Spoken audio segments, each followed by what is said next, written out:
tunayoipea kipaumbele ni kuwa Joseph Irungu almaarufu Jowie amehukumiwa hii leo kifo. Hii leo jaji wa mahakama kuu Grace Nzioka alisema mauaji ya kutisha ya Monica Kimani yalikuwa ya kusudi. Aidha, alibainisha upangaji wa makosa hayo na kuongezeka kuwa hakukuwa na uchochezi wa marehemu kwa mashtaka ama mshtakiwa, hivyo mauaji hayo hayakuwa ya bahati mbaya. Upande wa mashtaka ambao ulitaka mahakama kuzingatia kumpiga Jowie kwa hukumu ya kifo ulimtaja kuwa mkosaji. Mwezi uliopita Jowie alipatikana na hatia ya mauaji ya Monica Kimani ambaye aliuawa kikatili katika nyumba yake ya Lumuria Gardens jijini Nairobi usiku wa Septemba 19 mwaka 2018. Hakimu Nzioka aliamua kwa upande wa mashtaka uliotoa ushahidi wa kutosha na kuthibitisha bila shaka kuwa Jowie kweli alimuua Monica.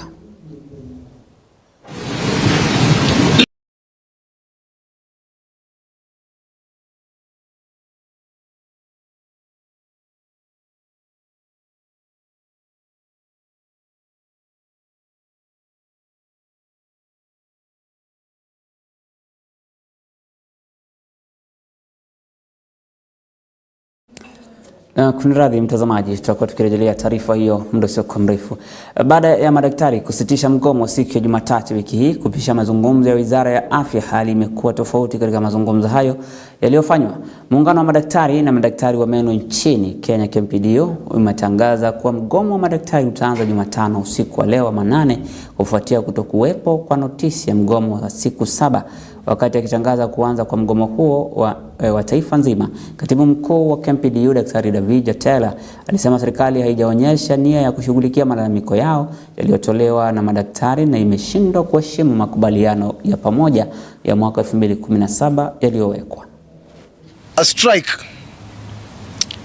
is the only power that workers have. Withdrawal of labor and skills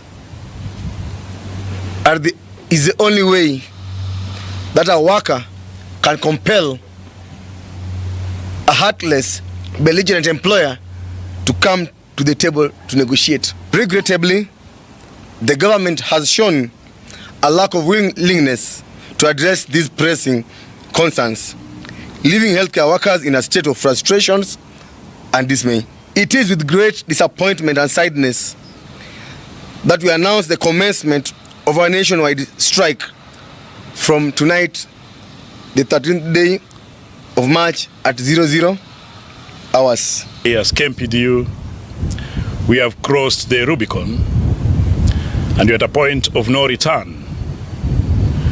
The strike notice that was signed dated 6th of March 2024 expires tonight, and we advise our doctors across the country to begin discharging patients and referring them, because the government has been on strike for the last 7 years, and tonight we will join them fully. Na mtazamaji, tukirejelea taarifa kuhusiana na kesi dhidi ya mauaji ya Joseph Irungu almaarufu Jowie ambaye amehukumiwa hii leo, mtazamaji, ni kwamba jaji mkuu wa mahakama kuu ambaye ni Grace Nzioka ametoa hukumu hiyo na kuipa kesi hiyo hukumu ambayo imetolewa hii leo. Ni kwamba iliaminika kuwa yalikuwa ni mauaji ya kusudia. Aidha, alibainisha kwa upangaji wa makosa hayo na kuongezeka kuwa hakukuwa na chochezi kwenye marehemu kwa mashtaka, hivyo mauaji hayo hayakuwa ya bahati mbaya. Upande wa mashtaka ambao ulitaka mahakama kuzingatia kumpiga Jowie kwa hukumu ya kifo ulimtaja kuwa mkosaji mkuu. Hata hivyo, mwezi uliopita Jowie alipatikana na hatia ya mauaji ya Monica Kimani ambaye aliuawa kikatili katika nyumba yake huko Lumuria Gardens. Hebu tutazame hali ilivyokuwa mahakamani ya uamuzi wa hukumu hiyo ya kifo. In my very final conclusion, join me in listening to these wise sayings on murder. 1. In the act of murder, one person's life ends, but countless number of lives are forever impacted. I will read again. In an act of murder, one person's life ends, but a countless number of lives are forever impacted. Secondly, murder leaves behind a trail of shattered dreams and broken hearts that can never be healed. Murder leaves behind a trail of shattered dreams and broken hearts that can never be healed. I have said the accused person before me is 33 years. The deceased was 28 years.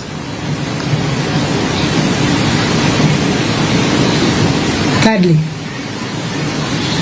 the act of murder is a heinous crime that challenges the moral fabric of society and demands justice. And so it is not just a loss to the immediate family. Of course it is in the highest degree, but it's a loss to the society when one is killed unlawfully. And so, based on everything I have said,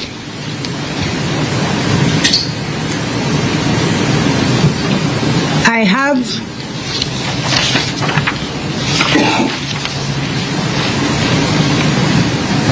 ordered that the first accused person before this court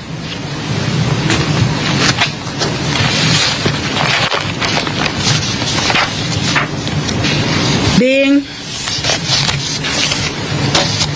Joseph Kuria Irungu alias Jowie,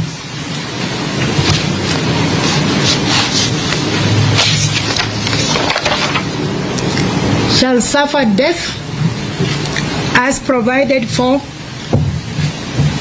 the offense of murder under section 204 of the Penal Code of Kenya. Unless that sentence is lawfully set aside by a court of competent jurisdiction. That is the order of.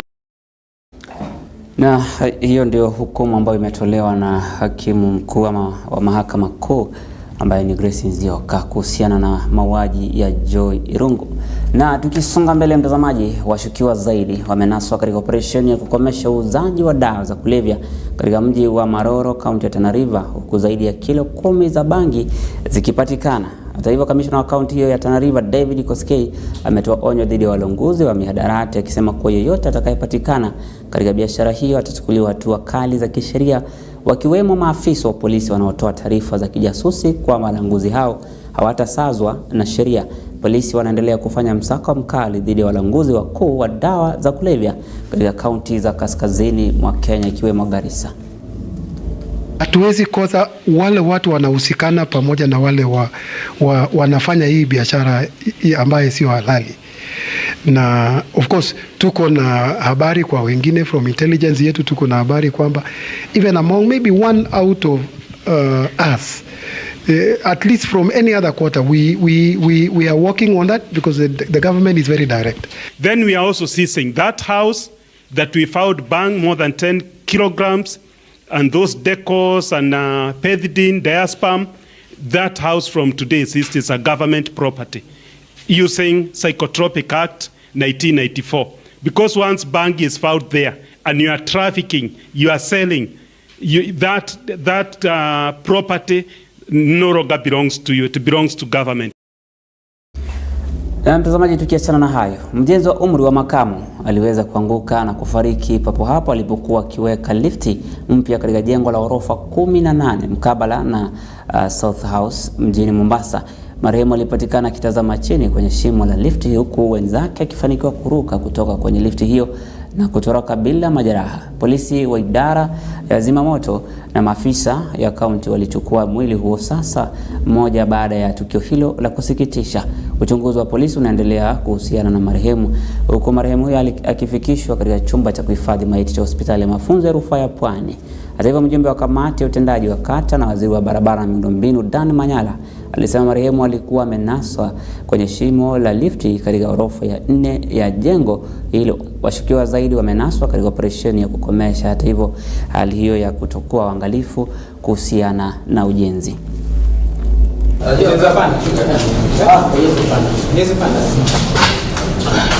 Na tukapata kuwa kumetokea mkasa ya mtu kuangukiwa na lift iliyokuwa ikiwekwa ama ikiwa installed, na hii lift imeweza kuanguka katika 4th floor, na inasemekana kulikuwa na 2 people, lakini 1 aliweza kutoka na mmoja amefariki. Sasa sisi kama county government we have to respond to this kind of things immediately, kuweza kusave life na kuweza kurecover kama kuna any fatality like this case. The victim ametoka pale ndani bila any safety gadget or gear. There is no helmet. Now what we usually recommend kama the people who are in charge of safety in the county ni kuwa kuna some kind of processes kama zinafanywa, lazima kuwe na safety officer pale kwa project, lazima kuwe na site engineer for example, na huyu engineer ama site safety officer ndiye anaweza kuguide. As county government, we will first of all look at the legality of the building. We will look at whether the building has approvals of the county. First, I'm not saying that the building has no approval. We are just going to check, because as you realize, there is a department charged with that. So we'll find out. Poteza Mkenya katika ile ya maisha ambayo mtu anaishi, pengine kuna watoto maskini anawaacha katika serikali. Kwa sababu the whole of the building must be really responsible. Na pia lazima akaramike na kulinda maisha ya wale watoto ambao wameachwa na mwenyewe. Na kwingineko, baadhi ya wawakilishi wadi wa mrengo wa chama cha ODM kwenye bunge la kaunti Kakamega wamekashifu vikali na hata kupinga hatua ya katibu mkuu wa chama cha ODM Edwin Sifuna kubadili uongozi wa wawakilishi wa wengi kwenye bunge hilo, wakidai kuwa ni kinyume cha sheria. Haya yanajiri baada ya Sifuna kumwandikia spika wa bunge la Kakamega katika mageuzi ndani ya mabadiliko, huku wanachama wakirekerwa kutokana na barua iliyofanya mageuzi za uongozi wa chama cha ODM ya mwakilishi wa wengi Philip Maina ikipeanwa kwa Geoffrey Odiro, jambo ambalo limeibua mzozo katika chama cha ODM. We need wider consultation on weighty issues like having the changes in the leadership of the majority coalition in the assembly. We don't have any changes, and I'm doing wider consultation with the party leadership. Sisi kama majority side hatujawahi kaa mkutano wowote kupitisha kwamba tunataka kutoa majority leader, na kama kuna mkutano yoyote ilikaliwa, lazima mimi kama chief whip nikuwe nime-inform members wote kwamba kutakuwa na mkutano. Ningewahimiza mtuite sisi watu wote wa ODM, tukae tujadiliane, kama tuko na shida yoyote kuhusu maneno ya ODM hapa kwa bunge, tutatue ili tuendelee. Hatutafurahishwa kuona ODM ikianza kusambaratishwa Kakamega County ili kufe. Na mtazamaji, tukisalia kwenye mzozo wa ODM, kwingineko ni kwamba naibu kiongozi wa chama cha ODM Wycliffe Oparanya amekanusha madai kuwa chama hicho hakijagawanyika kutokana na nia ya kiongozi wa chama hicho Raila Odinga kuwania wadhifa wa wenyekiti wa tume ya Umoja wa Afrika AU. Akiwa Busia katika mkutano wa faraga na gavana wa Busia Paul Otoma, amesema kuwa madai hayo ni uvumi tu bila msingi wowote, akitaja haja ya chama ni kuwasajili wanachama wapya wa ODM na kuimarisha chama hicho kote nchini. Hata hivyo, amewarai wananchi pamoja na viongozi wa mrengo wa ODM utupilia mbali madai hayo, akisema chama kiko imara chini ya uongozi wa kinara wao Raila Odinga. ODM iko imara chini wa Raila Amolo Odinga. Odinga is going nowhere, is still our party leader. So issues people being grouped in factions, that I have a faction, my other brother has a faction. I don't know why we met to start saying so and so is in this group, so and so is this group. Those are your own creation. Ladies and gentlemen, there is nothing of the sort. The party is intact. Maybe some people want to be relevant. Maybe by wanting to be relevant is what they say factions are there. They have no faction, and the party is intact and under the leadership of Raila Amolo Odinga. There is no campaign because your governor here, Apollo Thomas, is not yet a delegate. There are delegates who vote. So do you know, unless you do grassroots election, is when you know who will the delegates be, is when you can do the campaign. I tend to think at this time members should concentrate on recruitment and probably preparing for the elections in April if things still go full throttle the way it had been planned, because mimi najua kwamba wakati huo ikifika we will make the decisions on what to do. But I want to also support again the deputy party leader that in this region the party has been strong and it will continue to be strong. The rest are just political issues that are normal. They are happening everywhere. Na kwingine kwa mzozo wa ardhi ambao umekuwepo kati ya mojawapo ya magereza na serikali ya kaunti ya Bomet hatimaye umetatuliwa. Hii ni baada ya kamati ya kiufundi ya mahusiano katika serikali zote mbili inayoongozwa na mwenyekiti wa kamati hiyo Githinji Kirago kusuluhisha mizozo hiyo baada ya kutembelea ardhi hiyo na kukutana wahusika kutoka pande zote mbili kaunti ya Bomet. Afueni hiyo imejiri baada ya kuweka taratibu za mchakato wa kutoa uhakiki wa mipaka ya ardhi ambayo iko kwenye sehemu ya ekari 10.3 iliyokuwa na mzozo baina ya serikali ya kaunti ya Bomet na magereza ya kaunti hiyo na kuweka masorovea kutathmini uhalali wa mpaka huo. That the prisons need to continue farming, but they will continue to farm in a parcel of land of 10.3 acres as appears in the 2001 physical plan of this municipality, of the then municipality, now the town of Bomet. Number 2,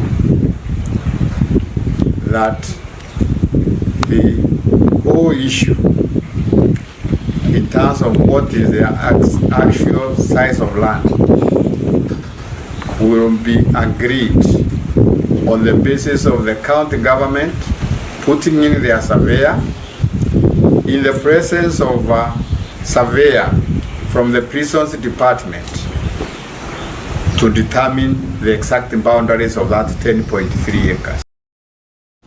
Na tukiachana hayo, ipo haja kwa uongozi wa shule mbalimbali nchini kushirikiana na uongozi wa wanafunzi wa zamani kwa manufaa ya maendelezo bora katika shule husika. Haya ni kwa mujibu ya uongozi mpya wa shule ya upili ya Hasoko inayopatikana eneo bunge la Bumula, kaunti ya Bungoma. Uongozi huo umeanzishwa kwa minajili ya kutatua changamoto ambayo shule hiyo imekuwa ikipitia kama vile kuimarisha miundo msingi na pia kuboresha matokeo ya shule hiyo.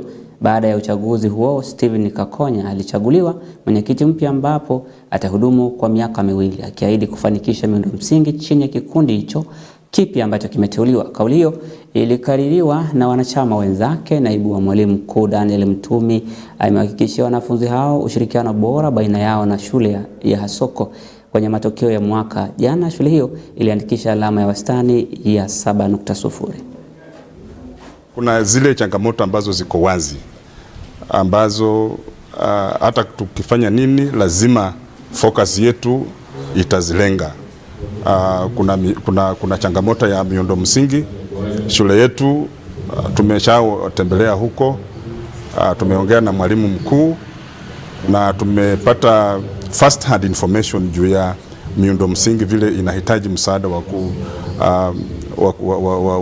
kuintervene, na tunajua kwamba kuna wasimamizi wa shule kwa viwango vingine, kuna halmashauri ya shule, kuna school management, kuna wazazi wa shule.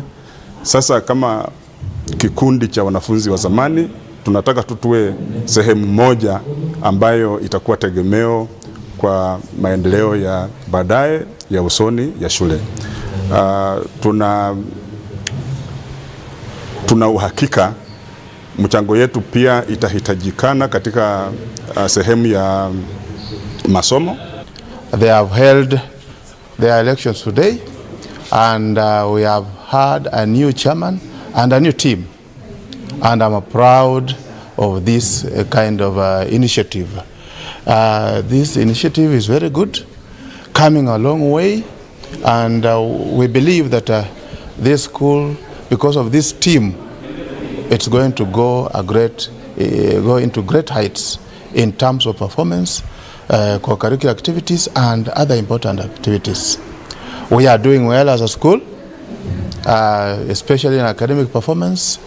The released results 2023, the group, we are proud of the group with 89% transition to university. That's just what the new team has come into of the alumni. I proudly say they have come at the right time. I've been the chair of the alumni, and now I hand over the mantle to the new team that has come. We have acted as a commission that has planned, organized, and executed the election of the Alumni Association of Hasoko. Na mtazamaji, tukisonga mbele, Baraza la Kitaifa la Makanisa nchini ambapo ni sehemu ya South Rift linatoa wito wa ushiriki wa umma na uchapishaji wa ripoti ya Kamati ya Kitaifa ya Majadiliano NADCO katika hali ambayo imeweza kueleweka na kuitaja kwamba ni vyema kuhusisha wananchi. Alikiongozwa na mwenyekiti wa tawi hilo, Mchungaji Andrew Tom. Baraza hilo lilisema ripoti hiyo inafaa kukuza umoja, usawa, utangamano, ushirikishwaji na ustawi wa Wakenya wote. Kasisi Tom wakati huo alihimiza upinzani uendelee kuwa imara na kulinda demokrasia ya vyama vingi kwa gharama yoyote. It is our prayer that the NADCO process will not be skewed for the political interest of a particular political class or community. We call for authenticity in the process and strongly urge the politicians to stop any schemes and tricks in the process. That the NADCO reports and proposed bills are accessible to all Kenyans and expose the process to public participation. Kwingine tukisonga mbele, baadhi ya wamiliki wa baa katika kaunti ndogo ya Bahati, kaunti ya Nakuru, wanazitaka mamlaka kulenga kufungwa kwa maduka ambayo leseni zao zilitolewa na serikali ya kaunti kinyume na masharti ya sheria kudhibiti vinywaji ama vileo, haswa katika maeneo ya makazi na karibu na shule, taasisi za elimu. Mwenyekiti wa chama cha kitaifa cha maafisa biashara wa NBOA, Abdul Nur, anapendekeza kuanzishwa kwa mfumo unaofaa kwa ajili ya mbinu bora na ya kweli ya utekelezaji ambayo inasaidia kuwafikia viwango vya juu kuhusiana na masuala ya vileo. Lengo kuu ambaye tuko nayo sisi ni kupigana na pombe haramu, na tunamuunga rais kwa mbinu zake za kuhakikisha zile pombe ambazo zina sumu haziuzwi jamii zetu. Na ikiwa kuna mtu ambaye atavunja sheria akiwa yeye ni mtu binafsi, na anaweza ashikwe na astakiwe, kwa sababu sisi tunataka nchi ambaye ina watu ambaye ni wachapakazi, nchi ambaye watu wanafanya kazi ambaye ni halali, na tunataka pia hawa baonas wetu wafanye kazi ambaye pia ni halali, ili waweze kujinufaisha, kwa sababu ni wazazi, waweze kuendelea katika maisha yao vizuri. Katika hii eneo yetu ya Bahati, kilabu ambazo zimefungwa ni zaidi ya 15, na kuna wengine wameshikwa na wakapelekwa mahakamani, na kuna wengine wamekuwa na leseni walikuwa wamekata, lakini leseni zao tena zikachukuliwa. Sasa tunataka waelezewe, warudishiwe leseni zao na waelezewe makosa ni gani, waweze kurekebisha, sababu hao watu wangu wako tayari kufuata sheria.